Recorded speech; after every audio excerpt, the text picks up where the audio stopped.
My name is Lenore Wachtel.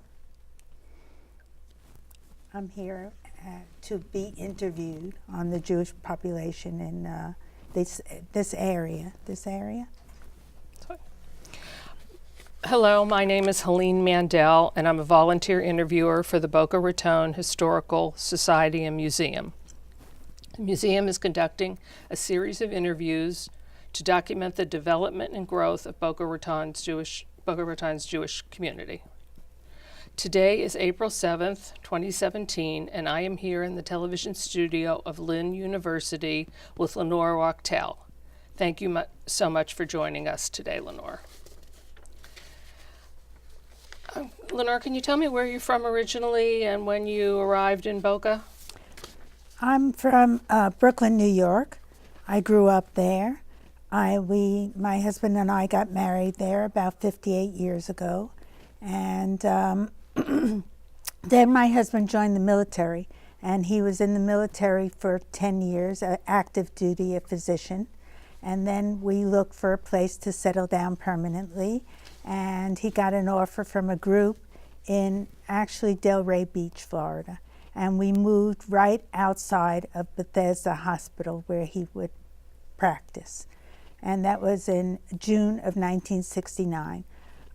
We were told there was a Jewish community in the area, but actually there were no Jewish families in Boynton or Delray at the time, none. We looked for a temple, and the closest one was in Lake Worth. We called the Lake Worth Temple, and they told us they did not have a religious school or any young people. Later, the joke was that these were the grandparents of the people in Miami Beach. But they did refer us to Boca, and they said they were starting a temple in Boca. So they gave us the name of somebody to call, and we called, and we found out that they did not have a temple, but they were starting. There was a group, and we were approximately the 40th members. We joined right away and started our children to school there right away. And which temple was that? Temple Bethel. It was the only temple in the area outside of the Lake Worth one, which was for older people. So what were your impressions of the Jewish community in Boca? They were young, they were our age, and they were families. They had, a lot of them were engineers. They worked for IBM and computer engineers and several other companies that were around. And we felt very comfortable with them, and 2 years later we moved to Boca in '71. So what were your first impressions of the Jewish community, and how did it differ from where you had been living prior? Well, it was young, and it was just beginning to form. There was a women's group, and there were people on the board, and there was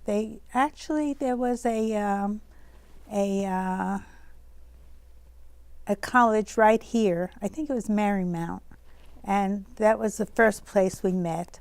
And then we met at a church, and it went well. But of course, we always wanted our own temple, and eventually we did. Do you remember what year the temple was built? It was a few years after that, but I'm not sure early exactly. 70s? Yes. Okay. And were you involved? Yes, I was active in the temple. I was vice president. It was called Religion and Youth Activities together. I helped run the religious school and started the junior youth group and started the nursery school and the Mommy and Me program. I did with a committee, and we all worked on it, and we got things started. And I was very active for a few years, and then I moved on to other things. It's amazing to see what the synagogue is like now. I mean, it's wonderful. Yeah. Can you tell me a little more about the organization of the temple and the educational programs? Well, we had a regular religious school, 1 through 6, and then the cantor, we hired a cantor, and the cantor tutored the kids for their bar and bat mitzvahs. And little by little, we expanded the activities and so forth. And the temple grew very rapidly. Remember, it was the only one in the area. And it was a Reformed temple, Right. which was very comfortable for us and for our friends. So your kids went to religious school there? Yes. Okay. And my husband was the first Jewish cardiologist in the area. He was the first Jewish cardiologist at Bethesda Hospital. And it was a little bit difficult being Jewish. They weren't really accepting of Jewish doctors. They were afraid that they would take over, which probably they have already. Did he join a group? Yes. Rayburn, Bebout, and Judd. So- They got him here. They were anxious to get him. He was a board-certified cardiologist, and there were no board-certified cardiologists other than him at Bethesda Hospital. Any experiences of anti-Semitism that you can recall from his experiences or your own? In Delray there was. We wanted to join the Delray Beach Club. We wanted a summer membership. All our friends were, all our neighbors and all our children's friends, parents were joining. And all the doctors we knew, the young doctors, were getting a summer membership. The winter membership was very, in quotes, exclusive. But we put in our papers, and we never heard, and everybody else heard. And finally, my husband called, and he said, we haven't heard. And they said, it's by invitation only.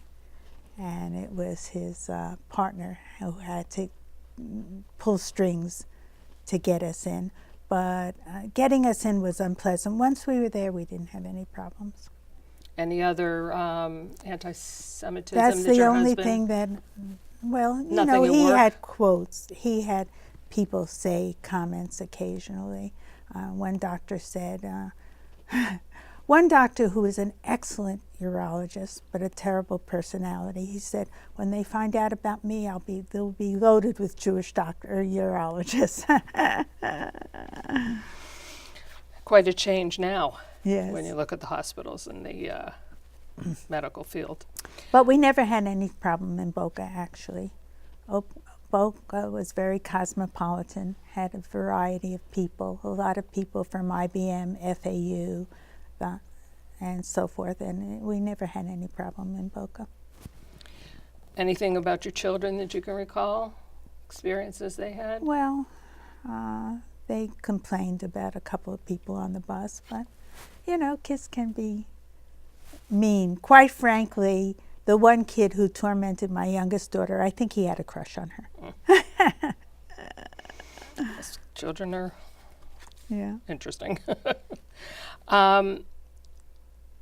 Did you continue to be members of We've Bethel? been members all the And time. you still attend? Yes, we still. What do you believe was the appeal of Florida for so many Jewish people? Well, a lot of people moved down from the north, which was very cold.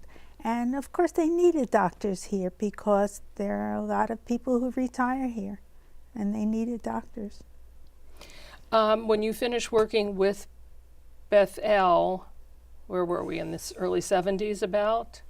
Maybe. Middle 70s? What did you do after that? I volunteer in the schools.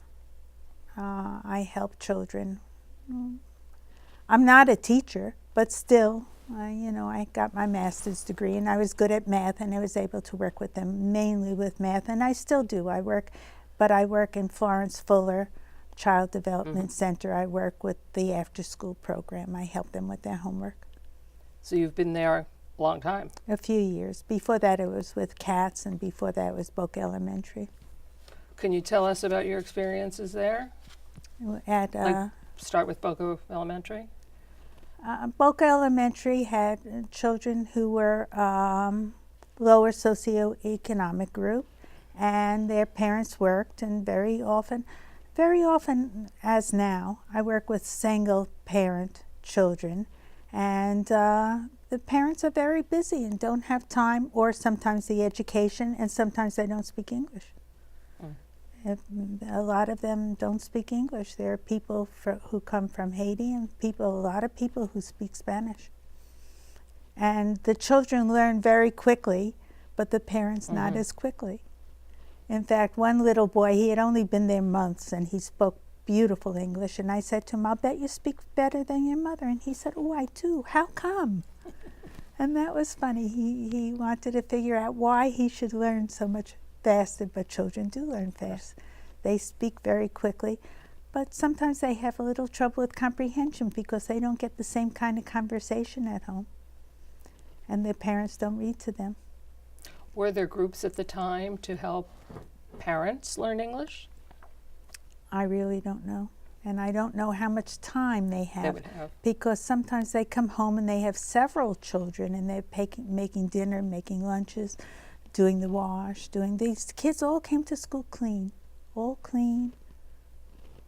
So this probably continues today, same Yes, situation. well, certainly. And the children I work with in Florence Fuller, they're low-income children, all low-income children.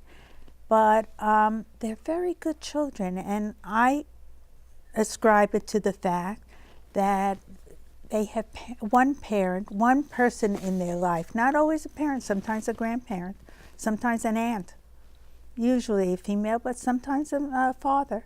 And the fathers who are the prime carers of their children are tremendously dedicated. I'm always impressed how dedicated, how concerned they are with their children.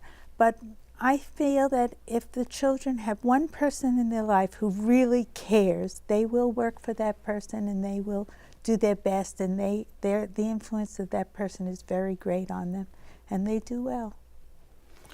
I'm sorry, how long, you're still working with them? Yes, So you've been there, how long? Long time? 3 or 4 years Three, there. oh, just 3 or 4 years? Okay. Yeah. And do you, when you look at Boca in general, see any differences over the years, East Boca, West Boca? Well, it's grown tremendously, and I am very active also with the city. I go to a lot of meetings. I've been on different boards, and I'm one of the ones who fight the density and the traffic. I like Boca quieter. Yes. However, that's going to continue to grow. I was told that some of the buildings were slated for development in the 80s. I don't know. Of course, now there was a demand for rental housing. So what always happens is they all build, and they overbuild. I mean, we had that with the office buildings and the Resolution Trust. I don't know if you remember, but the buildings went bankrupt. They went back to the savings and loan. The government took them over in a Resolution Trust, and we, the taxpayer, bailed them out. I hope that doesn't happen again with the rental apartments, because they're building an awful lot of rental apartments, and expensive ones. And I don't know how many young millennials there are moving in who can afford to live there. And sometimes they end up converting them into condos, which... I don't know if there's that much demand for condos, because they're expensive. They're expensive. They paid a lot of money for the land, and these are luxury apartments. No, it's amazing as you drive through Boca. Oh, my God. And I'm living across the street from a lot of the... Where do you live? Right on Federal. Oh. A couple blocks south of Meisner. Oh. So it's quite busy, and they're getting ready to break ground on the 2 more buildings at Camino and Federal. And most of them are rental apartments, and I can't imagine how they're going to fill all those rentals. It just blows my mind. I just can't imagine so many people. There are some retired people who move in there too, but I don't think it's that many. No, I think there's going to be problems. Yeah. So we'll wait and see what happens. What are your thoughts on the future of the Jewish community? Well, I guess it's going to keep growing. Our temple has kept growing. I think we're about 1,400 families, which is a tremendous amount. And good school, good religious school. Oh, yes. But I think when you We have a campus out west, too, now. Yes, it's an older congregation. Don't you find that? East. East. Right. west of the younger people. But there are a lot of younger families. I'm amazed at how many younger families there are, especially if you go family night to Temple. There are a lot of kids. And are you still doing things with the temple? Some. I'm not very active with the Temple. And so primarily you're with Florence Fuller now? Yes. I run programs for the children. One that's coming up is on Mother's Day. I collect custom jewelry from friends and relatives that they no longer want, and I let the children pick it out and package it for their mothers so they each so have nice. a gift. And I started doing it at Christmas because the children were so excited over the gifts they got, and when I'd ask them, what do you have for your mother? They didn't have anything. They said, we don't have money. So I started doing that, and it's been a successful program. That's great. Any other special activities there? Well, we just went to Wakota. We had a walk in Wakota. That was nice, and they have a lot of activities there. They have ballet, and they have specialists come in for art. And that's located? The Florence Fuller that I work with is on 14th Street or Federal. Mm-hmm. But the place you're talking about that you went to? Oh, Wakota Yes, is in I'm not Delray Beach. It's a wonderful boardwalk and bird watching place. And right now there are a lot of nests and a lot of wood storks and a lot of baby birds. And what part of the beach around? It's off Jog. Okay.